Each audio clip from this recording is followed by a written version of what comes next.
वेदवती की कथा एक प्राचीन गाथा। तो हेलो फ्रेंड्स, कैसे हैं आप सब। तो आज हम जानेंगे इस वीडियो में कि वेदवती कौन थी, वह किस कारण से रावण की मृत्यु का कारण बनी और उसने लंका का नाश किया। तो जानते हैं इस वीडियो के द्वारा।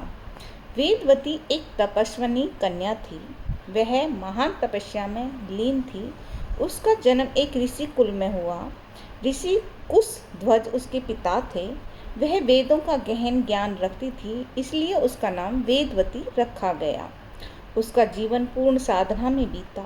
उसके पिता तपस्वी और ज्ञानी थे। उन्हें अपनी कन्या पर बहुत ही गर्व था। उन्होंने उसकी शिक्षा श्रेष्ठ रूप से दी। कन्या ने धर्म का जीवन माना और उसे किसी संसारिक वस्तु की चाहत नहीं रही। एक बार पिता को वर चाहिए था। उन्होंने कन्या के योग्य वर न मिला। कई राजाओं ने विवाह प्रस्ताव भेजा, पर पिता को कोई योग्य नहीं लगा। उन्होंने कहा, मैं विष्णु को वर मानूंगा। उन्होंने संकल्प लिया, विष्णु ही दामाद बनेंगे मेरे। इस संकल्प से कुछ राजा क्रोधित हुए। उनमें राजा रावण सबसे अधिक क्रोधित था। रावण बलशाली लंका का राजा था। वह शिव का भक्त और विद्वान भी था। उसका अहंकार आसमान से ऊंचा था। जब रावण ने वेदवती को देखा तब वह तपस्या में लीन थी। वह एकांत में नदी किनारे बैठी हाथ में कुछ मंत्रों का जाप करती। उसका चेहरा तेजस्वी और शांत था। रावण को उस पर मोहित होना ही पड़ा। उसने वेदवती से कहा, विवाह करो मुझसे। वेदवती ने उसकी बात को ठुकराया। वह बोली, मैं विष्णु को वर मानती हूँ। तुम अधर्मी और अहंकारी हो रावण। तुमसे विवाह मेरे धर्म के विरुद्ध है। रावण ने जबरन हाथ पकड़ लिया। वेदवती ने उसे धिक्कारते हुए कहा, तुमने नारी का अपमान किया है। मैं तुम्हें मृत्यु का श्राप देती हूँ। मैं अग्नि में देह त्याग करूँगी, फिर जन्म लूँगी, तेरा अंत करूँगी। तो फ्रेंड्स, ऐसा कहते हुए वह अग्नि में छलांग लगा दी। उसका शरीर अग्नि में जल गया, पर उसकी आत्मा शांत नहीं हुई। उसका संकल्प अड़िग और स्थिर रहा। उसने मृत्यु को भी वर बना लिया। वेदवती अग्नि में विलीन हो गई। रावण कुछ पल तक स्तब्ध रह गया। फिर वह अपने पथ पर चल पड़ा, पर नियति ने निर्णय पहले ही कर दिया था।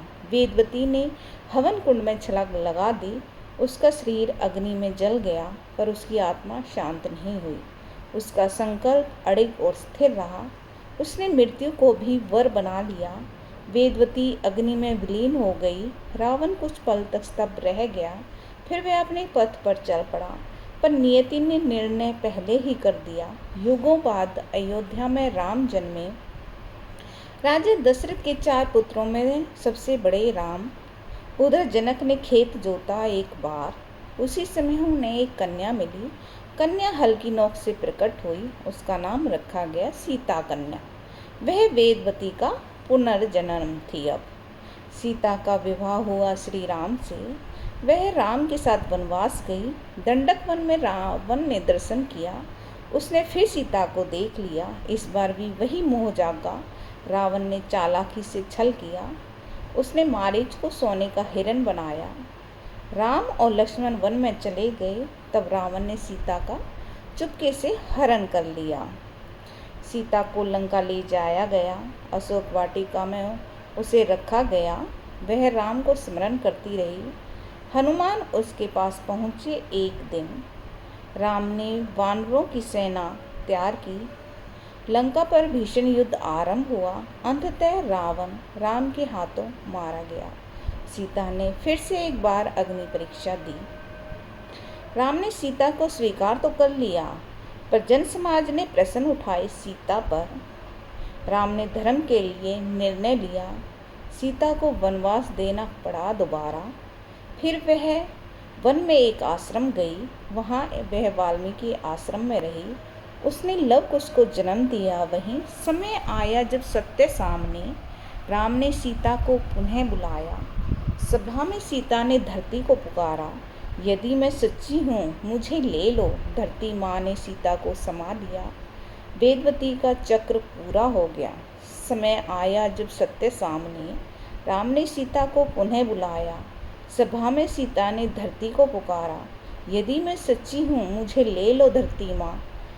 धरती माँ ने सीता माँ को संभाल लिया, वेदवती का चक्र पूरा हो गया। यह कथा हमें प्रेरणा देती है हमेशा कि स्त्री केवल कोमल नहीं होती, वो जब चाहे अग्नि बन जाती है, वो न्याय के लिए कुछ भी कर सकती है।